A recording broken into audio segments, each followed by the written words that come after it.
अगर जब बिल को इंट्रोड्यूस किया था किरण रिजिजू जी ने, संसदीय कार्य मंत्री ने, अगर इस सरकार की मंशा होती कि हम जो 44 अमेंडमेंट्स लेकर के आए हैं उसी बिल को एज इट इज पास कराना है, तो निश्चित तौर से लोकसभा में भी बहुमत है, राज्यसभा में भी बहुमत है, सीधे उस बिल को हम पास करा सकते थे।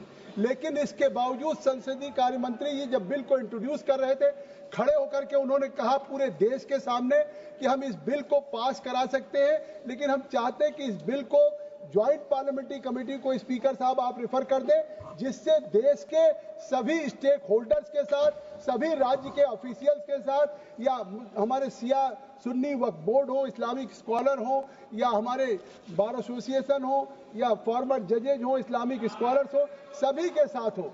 और मैं समझता हूं कि ज्वाइंट पार्लियामेंट्री कमेटी को रेफर किया गया और शायद इतिहास में किसी, हमारे सभी सदस्य माननीय स्टैंडिंग कमेटी के मेंबर होते हैं, एक महीने में ज्यादा से ज्यादा 2 बैठकें होती है, पूरे साल में 24 बैठक, 25 बैठक, 26 बैठक होती है।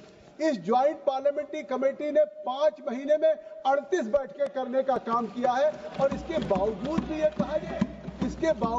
कहा जाए 38, मैं कहता हूं जितने ज्वाइंट पार्लियामेंट्री कमेटी के मेंबर थे, आज उनमें से चाहे जावेद साहब, चाहे अभी बोल रहे थे बेनीवाल जी कि जेपीसी के चेयरमैन बोलने नहीं दे रहे थे।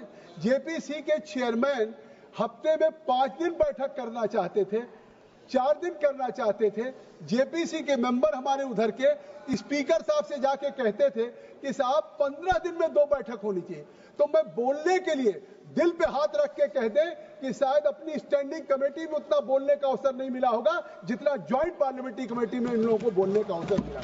और आज मैं सरकार को धन्यवाद दूंगा, ये पहली ज्वाइंट पार्लियामेंट्री कमेटी है, आप स्वीकार करें न करें, आप इसका विरोध करें, लेकिन उस कमेटी में जो आप बहुत से कंसर्न उठा रहे थे, जो आप बहुत सी बातों को उठा रहे थे, आज उस ज्वाइंट पार्लियामेंट्री कमेटी ने अपनी रिकमेंडेशंस किया। इनके प्रेमचंदन जी ने कहा जेपीसी को अधिकार ही नहीं है कि वो रिकमेंडेशन कर सके, अमेंडमेंट कर सके कानून का।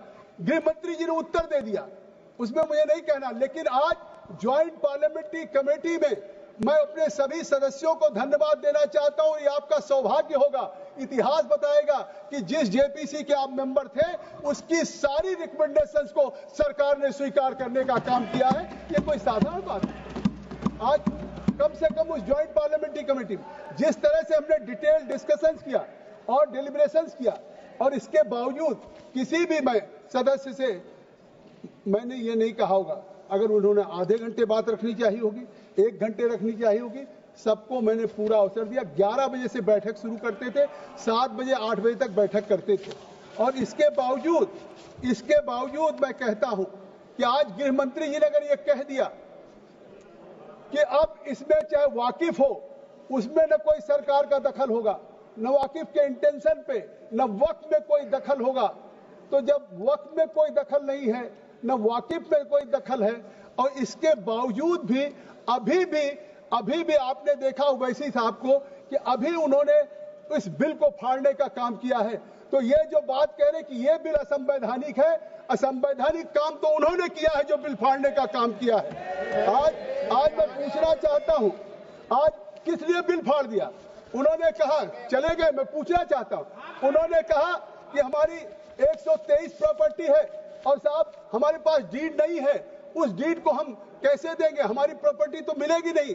मैं कहना चाहता हूं 123 प्रॉपर्टी है, बिल्कुल है। ये 123 प्रॉपर्टी किसकी है? ये हमारे जमाने की नहीं है।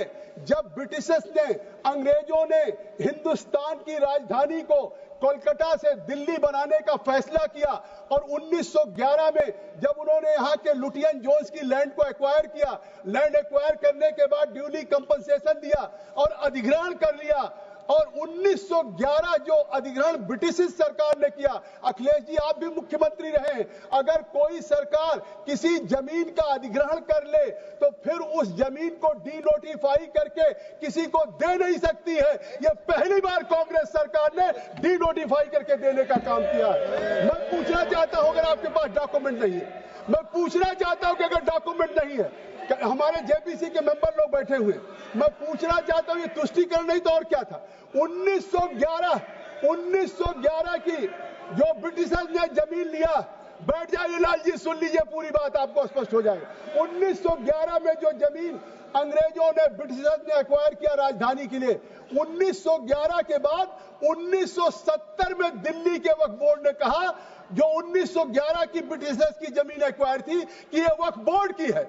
1970 में तो वो जो सेक्शन 40 की बात हो रही है, ये शायद देश में नहीं दुनिया में किसी को अधिकार नहीं होगा कि जो ब्रिटिश एक्वायर करके कंपनसेशन दे गए हो, उसको 57 सालों के बाद वक्फ बोर्ड कह दे ये वक्फ की जमीन है, और उसके बाद ये कह रहे हैं हमें मिल नहीं रही वैसी साहब।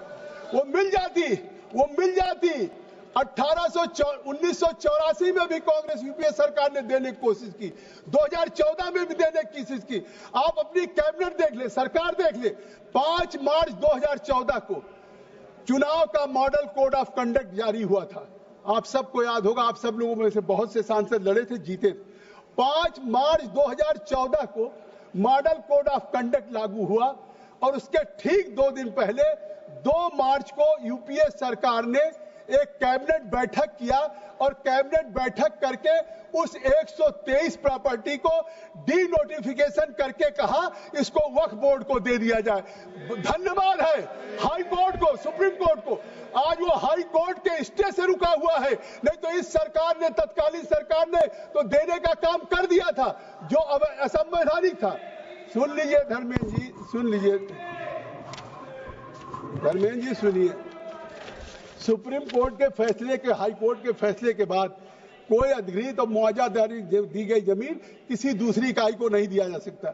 सरकार किसी संपत्ति का अगर अधिग्रहण कर ले, मुआवजा दिया जा चुका तो डी नोटिफाई नहीं कर सकता। ये काम कोई कर सकता है कि इस तरह से संविधान और कानूनी प्रावधानों का अगर कोई उल्लंघन कर सकता है और इस तरह की सरकारी संपत्तियों को गैर कानूनी तरीके से ट्रांसफर करने की कोशिश केवल तुष्टीकरण करने के लिए कांग्रेस यूपीए की सरकार ने किया था, ये मैं कहना चाहता हूं। और इतना नहीं, आप इसको अनकॉन्स्टिट्यूशनल कह रहे हैं कि ये अनकॉन्स्टिट्यूशनल आखिर कैसे है? आप ये बताइए कि अनकॉन्स्टिट्यूशनल है। आज किसी देश में जो 1995 जिस प्रिंसिपल एक्ट की बात कर रहे हैं, 2013 की प्रिंसिपल एक्ट की उस अमेंडमेंट की बात कर रहे हैं, 1995 2013 में बहुत से साथियों ने केवल एक सेक्शन 40 की बात कही है। मैं कई सेक्शन हैं, क्योंकि देश को जानना चाहिए कि आज उस 1995 और 2013 में अमेंडमेंट करके इस तरीके से वक्फ बोर्ड को इतनी अनलिमिटेड पावर दी गई, और उसको अमेंडमेंट करके कि वो अनलिमिटेड पावर वक्फ बोर्ड की संविधान से ऊपर हो गया, और वक्फ को सेक्शन 40, सुन लीजिए सेक्शन 40, और हम पढ़ना नहीं चाहते कल्याण जी, हमारे पास किताब भी रखी हुई है 95 का, क्या बात, मैं पढ़ के, मैं सेक्शन का नाम ले रहा हूं, पढ़ के नहीं सुनाऊंगा। सेक्शन 40, और आप पढ़ लीजिए किताब खोल के, सेक्शन 43 उसके 1995-2013 एक्ट में। I am not yielding mister Raja, I have already yielded in JPC committee, I have given you enough time in JPC. अब kindly listen, kindly sit down please. आप, मैं कह रहा हूं वो घोषित करने की संपत्ति सेक्शन 44(3)